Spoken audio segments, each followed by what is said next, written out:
অবশ্যই বিএনপিকেও বিহার সিস্টেমে নির্বাচন মানা উচিত। সংস্কার চাই। বিএনপি বলছে আমরা সরকার গঠন করে ক্ষমতায় গিয়ে সংস্কার করব। প্রথম প্রশ্ন হলো এই, আগামীতে বিএনপি ক্ষমতায় যাবেন এই গ্যারান্টি আপনি কে দিয়েছে? আপনি কিভাবে ভেবেছেন যারা 91 থেকে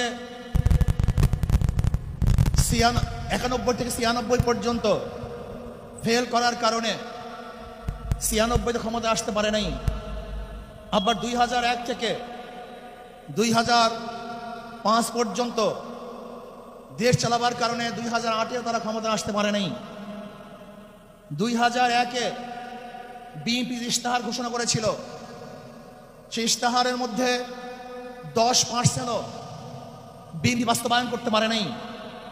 এমনকি 2001-এ বিএনপির ইশতেহারের 1 নম্বর শর্ত তারা পালন করতে পারে নাই।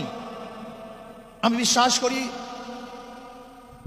আগামীতে ক্ষমতায় কে যাবে না যাবে আমি জানি না, কিন্তু বাংলাদেশের জনগণ কোন দুর্নীতিবাজ, চাঁদাবাজ, দখলবাজ, খুনিদেরকে আর ক্ষমতায় নিবে না।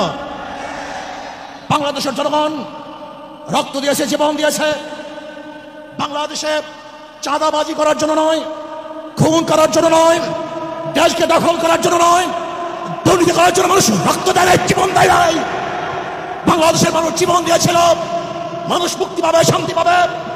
আমার গরিব দুঃখী মেহনত মানুষ ক্ষুধার্ত থাকবে না, বাংলাদেশের একজন মানুষও খোলা আকাশের নিচে থাকবে না, বাংলাদেশের একজন গরিব বস্ত্রহীন থাকবে না, আমার বাংলাদেশের কোন মানুষ গুম হবে না, খুন হবে না, বাংলাদেশের কোন ব্যবসায়ীকে চাঁদা দিতে হবে না, বাংলাদেশের প্রত্যেক নাগরিক অধিকার বাস্তবায়ন হবে, তারা শান্তিতে বসবাস করতে পারবে, নির্বিঘ্নে ঘুমাতে পারবে, আমার মা বোনরা ইজ্জত দিয়ে রাস্তায় চলাফেরা করতে পারবে। বাংলাদেশের মসজিদ থাকবে, মাদ্রাসা থাকবে, দাড়ি থাকবে, টুপি থাকবে, দাড়ি পরে আক্রমণ করতে পারবে না, টুপিকে ছিনিয়ে কেউ নিতে পারবে না, ইসলামের বাইরে আইন পাস করতে পারবে না। এর জন্য জীবন দিয়েছিল, রক্ত দিয়েছিল। দ্বিতীয়বার দাড়ি টানবে এই দৃশ্য দেখার জন্য মানুষ রক্ত দেয় নাই। মৌলবাদীর বিরুদ্ধে আলোক আঙ্গুল তুলবে, মোল্লা বলে গালি দিবে, আজকে টুপির দাড়িওয়ালাদের ক্ষমতায় যেতে দেবে না, এই স্লোগান শোনার জন্য মানুষ রক্ত দেয় নাই। এই দৃশ্য দেখার জন্য বুকের তাজা রক্ত জমিনে ঢেলে দিয়ে মানুষ শাহাদাত বরণ করে নাই, বরং বাংলাদেশের মানুষ শাহাদাত বরণ করেছিল এই জাতিকে মুক্তি দেওয়ার জন্য, কোরআন ও সুন্নাহর আইন বাস্তবায়ন করার জন্য। বাংলাদেশের মানুষ ওই ভারতের গোলামি করার জন্য রক্ত দেয় নাই। বাংলাদেশের মানুষ ভারত আমাদের দেশে কর্তৃত্ব নেতৃত্ব করবে, আমেরিকা আমাদের দেশে কর্তৃত্ব নেতৃত্ব করবে, এর জন্য বাংলাদেশের মানুষ জীবন দেয় না, রক্ত দেয় নাই। বাংলাদেশের মানুষ সাধন, তারা নিজেরা আইন প্রণয়ন করবে, নিজেরা সংসদ পরিচালিত করবে, তারা নিজেদের পায়ে দাঁড়াবে। বাংলাদেশের মানুষ জীবন দিতে পারে কিন্তু কারো গোলামি করতে পারে না। ভাইয়েরা আমার, আমি বিশ্বাস করি আজকে মঞ্চে যারা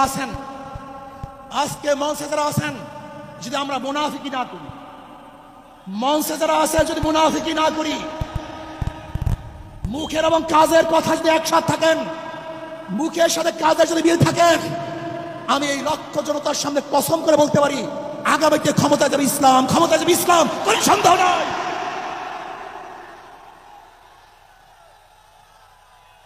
কিন্তু খবরদার যদি মুনাফিকি করি তাহলে এদেশের মানুষ সচেতন হয়েছে, এদেশের মানুষ সব জ্ঞানী হয়ে গেছে। বিশ্বাস করবেন না, একজন রিক্সাওয়ালা, ঠেলাওয়ালা, কুলি মজদুরের বক্তব্য শুনলে আমরা আশ্চর্য হয়ে যাই বাংলাদেশের মানুষ কত সচেতন, তারা কত সচেতন হয়েছে। যদি আমরা মুনাফিকি না করি, যদি আমরা ঐক্যবদ্ধ থাকি, বাংলাদেশে একটা বাক্স ইসলামের নামে দিতে পারি, যেরকম আমেরিকা এবং ওই জারজ ইসরায়েল ইরানের আক্রমণকারী ভেবেছিল মুহূর্তের মধ্যে নিশ্চিহ্ন করে দিবে, কিন্তু আক্রমণ করার পরে দেখেছে ইরানের গুহার থেকে কোথার থেকে বোম মিসাইল চলে আসছে। আমেরিকা এবং ইসরায়েল যেরকম অনুভব করতে পারে নাই, বাংলাদেশের বুকে যদি একটা বাক্স দেওয়া হয়, বাংলাদেশের ঘরের থেকে এমন মিসাইল বের হবে, এমন বোমা বের হবে, গোটা বাংলাদেশ থেকে, গোটা দুনিয়া থেকে ইসলামের দুশমনকে ধ্বংস করে ফেলবে ইনশাআল্লাহ।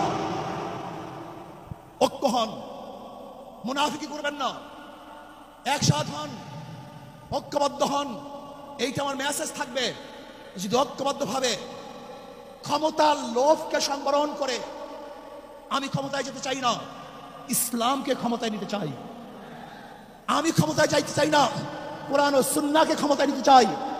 যদি আদর্শ লালন করেন, এই নীতি আদর্শ যদি গ্রহণ করেন, ইনশাআল্লাহ নাসরুম মিনাল্লাহি ওয়া ফাতহুন করিব, অবশ্যই সাবিরিন, সেই দিন আসতেছে। আমি দেখতেছি, মনে হয় আমার চোখের সামনে আমি দেখতেছি, ওই সংসদের মধ্যে কলেমার কথা হবে, কোরআন ও সুন্নাহর কথা হবে, লা ইলাহা ইল্লাল্লাহ উচ্চারিত হবে। গোটা বাংলাদেশের মানুষ শান্তিতে বসবাস করতে পারবে, জুলুম থাকবে না, অত্যাচার থাকবে না, অবিচার থাকবে না। প্রত্যেকটা মানুষের প্রাপ্তি তাদের ঘরে ঘরে পৌঁছানো হবে। আজকে আমার মা মনে মনে করছে, ইসলাম ক্ষমতা আসলে আমাদের অবস্থাটা কি হবে? ইসলাম ক্ষমতা আসলে প্রত্যেকটা মা বোনের ন্যায্য অধিকারকে প্রতিষ্ঠিত করা হবে। ইসলাম ক্ষমতা আসলে আগামী 5-10 বছরের মধ্যে সমস্ত গরিবরা দরিদ্র সীমার উপরে চলে যাবে। ইসলাম ক্ষমতা আসলে 28 লক্ষ কোটি টাকা বিদেশে পাচার হবে না, দুর্নীতি থাকবে না, জুলুম থাকবে না, অত্যাচার থাকবে না, নির্বিচার করে মানুষ আর খুন হবে না, গুম হবে না।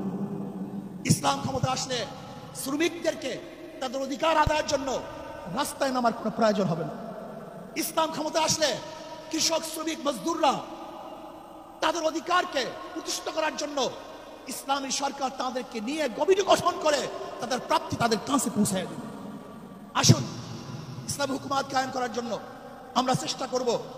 আজকে আমাদের এই জনসভায় যশোর থেকে আমার কিছু ভাই আসার সময় তারা অ্যাক্সিডেন্ট হয়ে শাহাদাত বরণ করেছে।